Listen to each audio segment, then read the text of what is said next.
Hey, it's Soul, and in this video I'm going to tell you how to make thousands, maybe tens of thousands of gold a day in World of Warcraft Legion, thanks to that good old mission table, and maybe a lot of alts.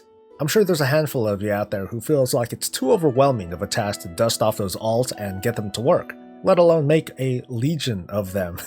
Legion. Once you see the gold coming in though, and get that much closer to earning a WoW token's worth of income in a month, I think you'll change your mind. So let's get started.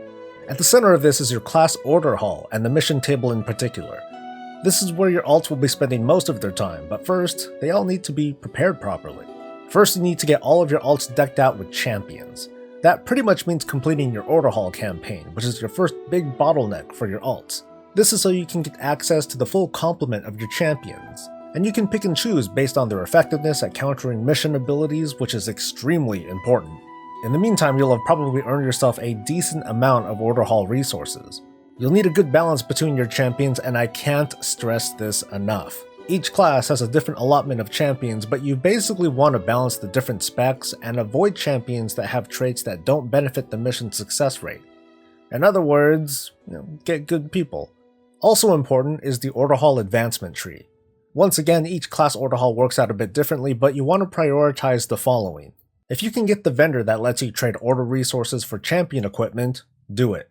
The equipment isn't great, but it's better than nothing if you're just getting started on that tune. And you might get something awesome too. Just be prepared to maybe switch it to the other advancement if and when you stop using it. Go for the talent that lets you get 7 champions. After all, having more champions means a wider coverage of counters for you to choose from. If you can access the special items that instantly complete a world quest, which by the way I call the Quest Exploder. It'll help you complete emissaries faster, which is always good, and you might find yourself to be out in the world a lot. If you have the nether shards on your main, consider buying armor enhancements for your alts. They're account bound, and can be bought at the Broken Shore for a measly 400 nether shards, so hopefully your main has a good bit of it stockpiled. These enhancements boost your champion's item level all the way up to 880, which is a very significant boost considering the alternative of waiting. But don't get too overzealous if you're short on nether shards. Pick and choose who you want to enhance based on your immediate need, and you still might be leveling your champions at this point, so sit tight. If you don't have a lot of nether shards though, don't sweat it. There are better uses of your time than to farm up nether shards unless there's a Legion assault up. If you have the time, take advantage of that. You get a good supply of both nether shards and order resources. Your champions need levels, and this is going to be your second big bottleneck. Unfortunately, there's no great catch-up mechanism for them apart from a vendor that sells experience tomes for a whopping 2,500 nether shards each. And they're not account bound, so don't waste effort with buying those.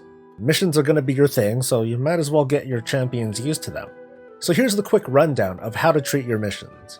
When assigning champs to missions, consider these priorities. One of them will be your ever-present bodyguard. Have them always assigned to you. From there, complete missions for experience first, and then armor enhancements if you need them. Then it's followed by Blood of Sargeras, and then Gold. The experience is for levels, obviously. Blood will be to help replenish order resources if you start to run low. If you plan on having a ton of alts, your main can't do all the work. You want to spread this effort out wherever you can. Jumping ahead a little bit, your routine will eventually be for Gold, Blood, and Champion equipment if you see anything good, and that's about it. Everything else is pretty much a waste of resources. Alright, so let's get back on track. Early on, you'll be doing a lot of emissary quests, and you'll want to focus on obtaining order resources and gear in no particular order. Don't forget to give your bodyguard equipment too, specifically ones that give you order resources, followed by gold. Don't forget to use that Quest Exploder every day too. Pick up that free piece of legendary champion equipment at the Broken Shore if it's available, and don't forget to pick up the World Quest weekly if you see it. Soon enough, you'll start tackling Argos content.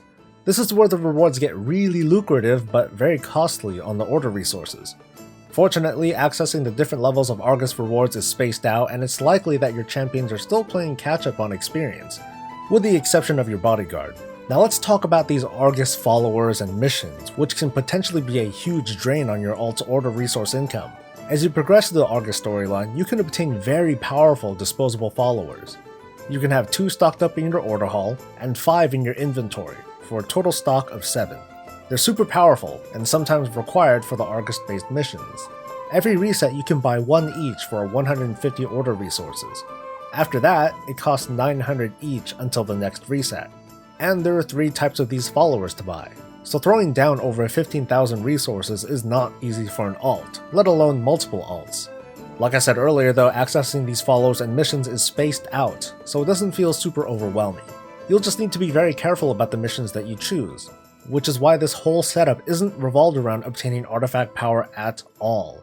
Your objective is gold. So here's the routine you'll be executing on at this point. Your main, apart from making their own pile of gold, is primarily tasked to have the means to give order resources to your alts. That means maintaining a stockpile of Blood of Sargeras for a rainy day, regardless of the resource income of your alts.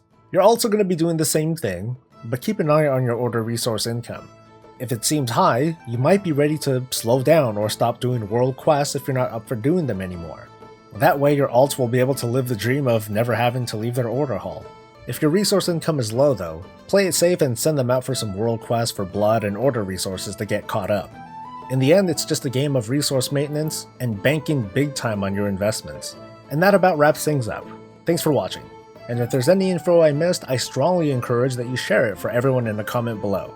If this video was useful for you, or it could be useful for a friend, hit that like button, and subscribe if you want to see a lot of other content.